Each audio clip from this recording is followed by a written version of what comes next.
asalaamaaleykum waa Sénégal maa ngi nuyu ku ci nekk sa tur ak sa sant ku ci nekk fa nga toog fekk naa la fa ne la jàbb loxo maa ngi massawu sénégalais yi ci li nga xamante ni mooy mbas mi di Covid-19 dugg fi lëmbe réew mi di rey suñu yaay yi di rey suñu papa yi di rey suñu maam yi léegi bàyyeetul sax suñu ndaw ñi mu nekk tiis nekk métit nekk lu diis loo xamante ni yàlla wàcce na ko suñu kaw di ñaan yàlla mi ñu ko wàcceel mu teggilaat ñu ko ci jàmm ak salaam damay profiter aussi ci occasion bi di jaale képp ki nga xamante ni ñàkk nga ci sa bakkan ak képp koo xamante ni ñàkk nga ci sa mbokk ñëpp ñi ci faatu yàlla yërëm leen xare leen ca aljana ya gën a kawe. damay jéggalu aussi la presse sénégalaise parce que j'avais annoncé une conférence de presse mais vu le contexte sanitaire je peux pas vraiment dajale lu tolloog plus de 100 ou 200 journalistes dans une salle pour war a man tamit mën a nekk kii participer ci liy propager ce virus bi nga xamante ni ñëpp dañ ne nañ leen mànkoo booloo pour jëlee ko fi di profiter aussi di remercier la presse crédible la presse sénégalaise crédible les journalistes yi nga xamante ni ils m'ont appelé depuis hier ils n'ont pas arrêté de m'appeler pour vraiment soutenir pour vraiment encourager et pour vraiment même donner des conseils maa ngi leen di jaajëfal xam ngeen seen bopp yéen ñëpp vous avez été très nombreux alhamdulillahi rabbil alamin damay sant yàlla bu baax a baax a baax ndax je ne suis ni surpris je ne suis aussi ni étonné je ne suis aussi ni vraiment surpris je suis dans l'espace public nekk un activiste confirmé nekk quelqu'un qui défend le droit humain nekk quelqu'un qui se bat pour des causes nobles nekk koo xamante ni ça fait 25 ans je lutte contre l'injustice nekk koo xamante ni lépp loo xamante ni wala ñëpp ñi nga xamante ni dañuy bëgg a faagaagal wala naxasal réew mi niñ bëgg mu doxee ma taxaw ne di la barrer la route kon je m'attendais à ce jour j'attendais à recevoir des coups c'est pas la première fois comme ils ont l'habitude de le faire alors dama ne woon duma def une vidéo mais il le faut damay commencer d'abord ci wax leen kan mooy Thier ki nga xamante ni moom moo ma filmé en mon insu dans sa voiture les gars Thier c'est quelqu'un boo xamante ni bi ñu xamante ak moom ça date de 20 ans ñu seq façon teraanga bu ne tenez-vous bien mu nekk koo xamante ni dëkk na kër Thiat à Kaolack pendant 2 ans mu nekk koo xamante ni dëkk na kër Tantay Thiat ici à Thiaroye Azur pendant 1 an mu nekk koo xamante ni wax dëgg yàlla à mon insu il se permettait d'aller à Kaolack seeti gi sama yaay yendu fa des fois même fanaan fa suy ñibbi jël xaalis sax jox ko ne ko yaay booy sama ñaan laa jël si woon yow yaay sama sëriñ sama gaañi kii mooy Thier pour ngeen xam li ñu seq ak moom wala fi ñu jaar ak moom kon ku mel noonu su fekkente ni am na intention def lu bon wax dëgg yàlla ay la yëwan man mënuma ko xam mënuma ci am ñaawu njort parce que 20 ans du 1 an 20 ans du 5 ans la nekk nag ca gannaaw Thier ba ñu war a mën a toog ci otom pour mu enregistrer ma loolu lu ñuy dugg la peut-être après ci poursuite dossier bi li tax ma ne damay def vidéo su fekkonte ni y avait pas transaction d'argent du ma ci yëy yàbbi mais da ngeen gis ci début vidéo bi mu am une transaction d'argent boobu li ko waral du lenn lu dul ñëpp xam nañ ma ci samay activité à part mon métier d'artiste damay bay damay jaay oto je suis dans l'élevage Thier moomu ñu seq mbirum jaay oto mu gis sama benn oto mu bëgg ko mais malheureusement tombé wuñu d'accord ci prix bi ba keroog mu gis sama benn oto Hyundai Veloster j'ai les papiers avec moi mu ne ma finalement jaay ma bii sama jabar laa koy jëndal ma ne ko amul benn problème bii mën naa la ki defal xewal ñu tombé d'accord ci 5 millions mu indil ma une avance de 2 millions bi ma indilee avance su 2 millions demaat tuuti 30 minutes woo ma ne ma dama fàtte suma kalpe sama carte ki la ne et je dois 500 000 à quelqu'un maa ngi wàññeekuwaat nga abal ma 500 000 bi ma ne ko d'accord mu ñëwaat ma jox ko 500 000 bi garder les 1 million 500 film boobu ngeen di gis ci début bi ma toogee ci oto bi ñu waxtaan plané entre copains mu yëkkati 3 millions jox ma ko pour le reliquat ne ma lii ñaata la ma ne ko 3 li nekk fële ñaata la ma ne ko 1,5 mu ne ma muy ñaata ma ne ko 4,5 mu des ñaata ma ne ko 500 000 donc vidéo bi leeral na boppam kon gis ngeen ko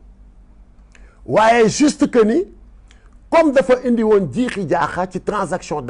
xaalis bi il fallait vraiment dire à vous les Sénégalais que ni transaction d'argent bi lii mooy li ko wundu lii mooy li ko waral pas autre chose waaye ce site pourri bi nga xamante ni moom moo dugal vidéo bi am lum ca dagg automatiquement dugal affaire bi ci waxtaanum visa bi nga xamante ni man ak sama xarit boobu seq nañ ko mu may demander une aide pour évacuer son enfant bu war a faju ji en France ay waay man de je pense que ni jàmbur sax dégg ngeen ni kilifa taxawu na ko assisté na ko ba keroog yàlla di ko defal jàmbaam ci ay besoin qui n'a pas un ami boo xamante ni ñëw na solliciter la nga aidé ko automatiquement sur la vidéo la même vidéo gis ngeen ma jël suma téléphone commencé woo sama ay njegeñaale pour laaj leen le numéro du consul pour trouver un rendez-vous d'urgence un rendez-vous officiel d'urgence gars yi sama gars yi je pense que ni ku nekk ci njëndum visa wala njaayum visa tu vas pas appeler le consul et tu vas pas trouver un rendez-vous avec le consul boo demee ci consul bi lan nga koy wax consul jaay ma visa seetaan leen vidéo bi seetaan ngeen ko ay borom xel ngeen amul fenn foo xamante ni man ak Thier wax nañ ci ay jaay ma visa jëndal ma visa et je pense que ni c'est trop sale benn site bu pourri taxaw xëy xaw ma lan la ci jublu pour faagaagal ay citoyens Thier nag bi nga xamante ni moom expliquer naa leen fi ñu jaar ak li ñu seq loolu lu ñuy lijjanti la avec la justice. ca site boobu ma gis ñu bind escroquerie trafic de visa gis même un jugement gis même que ni man dama am sa ay plainte sama doo man de yéen sénégalais yi fi ma toog di wax ak yéen amul benn police boo xamante ni woo na ma wala benn gendarmerie ne ma kilifa da nga fi am une plainte tu dois venir répondre ba fi may wax ak yéen dégguma ko yëguma ko amul ndax sequma ak benn sénégalais lu muy xëyee war ma mun a porter plainte site boobu jugé ma te man dew ma tribunal taxawuma devant le juge ba juge bi génne ay verdict di ma taxé de escroquerie ak de trafic de visa loolu sama gars yi c'est un site qui est habitué à ces faits képp koo xamante ni da nga jub pour taxaw empêcher à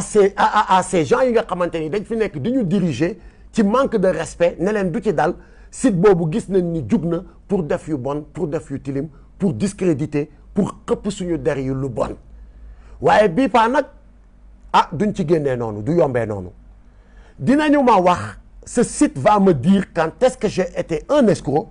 et ce site va me dire aussi quand est-ce que j'ai trafiqué de visa s'agissant de visa li ma ci xam mooy sama groupe war a déposer pour une tournée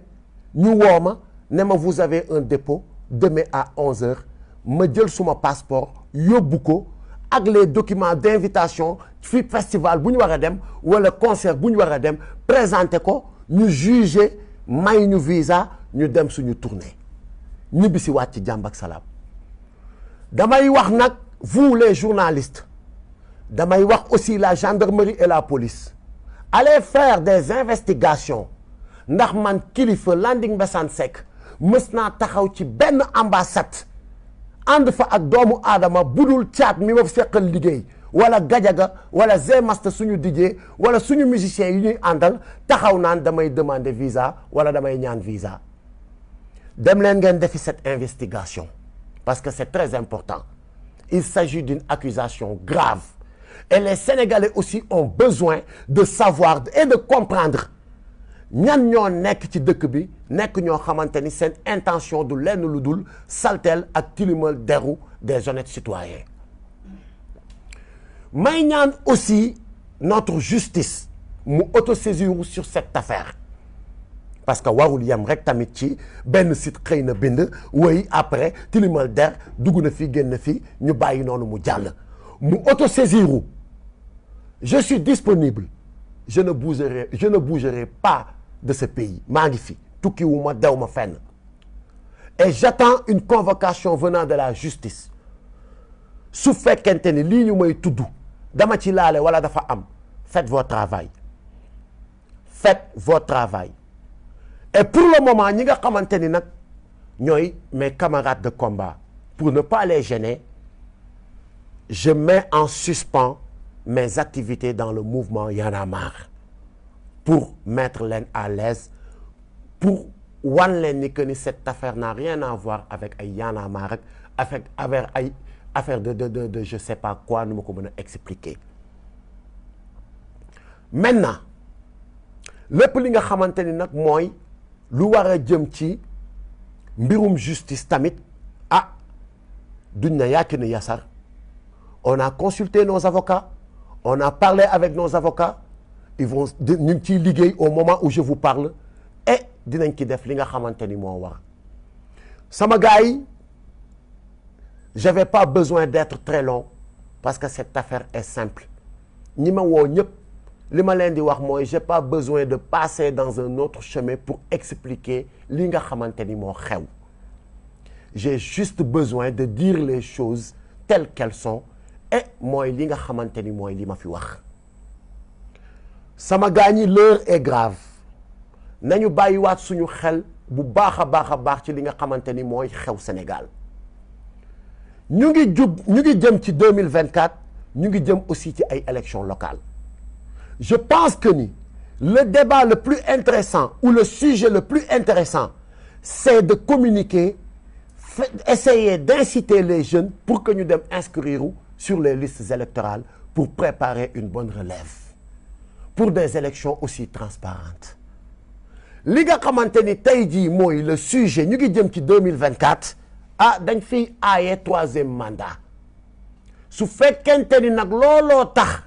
je n'accuse nag personne mais bu fekkente ni looloo tax ngeen bëgg a divertir les Sénégalais man Kilifeu gisuma luy tee ba duma taxaw farouchement combattre li nga xamante ni mooy un troisième mandat venant de quiconque ndax lu ñu mayul sunu maam Abdoulaye Wade duñu ko may keneen ku mu mën a doon fii ci réew mi su fekkente ni da ngeen bëgg a divertir les Sénégalais pour ñu bañ a wax ci sàccum suuf gi spoliation foncière bu metti bi ngeen nekkee c'est peine perdue dinaa ci wax ba suba ci ginnaaw ngoon su fekkente ni aussi da ngeen a bëgg a bâillonner ou tilimal ou yàq deru ñi nga xamante ni dañu taxawal pour leeralal Sénégalais yi seen yu bon yi ngeen nekk di def c'est peine perdue je suis prêt comme toujours vous pouvez tuer Kilifeu et je suis prêt pour y laisser mon nez mais vous aurez en face de vous plus de 5 millions de Kilifeu là cette jeunesse est éveillée maintenant cette jeunesse ne va pas être manipulée cette jeunesse ne va pas être bâillonnée cette jeunesse nous allons vous barrer la route donc bu fekkente ni Kilifeu mooy seen cible pour bu ngeen ko éliminer vous allez bâillonner la jeunesse vous vous trompez donc maa ngi ñaan yàlla def jàmm ci réew mi def ko ci àdduna bi jëlee fi mbas mi musal ñu muccal ñu di jéggaluwaat sénégalais yi di remercier waat ñëpp ñi nga xamante ni de près ou de loin ils m'ont soutenu sur cette épreuve di encore remercier waat ñi nga xamante ni j'ai reçu votre message ci sama Messenger ci sama Facebook ci sama Instagram ci sama jumtukaay yi may waxee yëpp maa ngi leen di remercier et merci encore pour votre soutien Kilifeu est là et il ne va jamais trahir le combat. Je vous fais confiance, faites-moi confiance. Jaa ngeen jëf, je vous remercie. Yàlla na jàmm yàgg Sénégal. Wallah.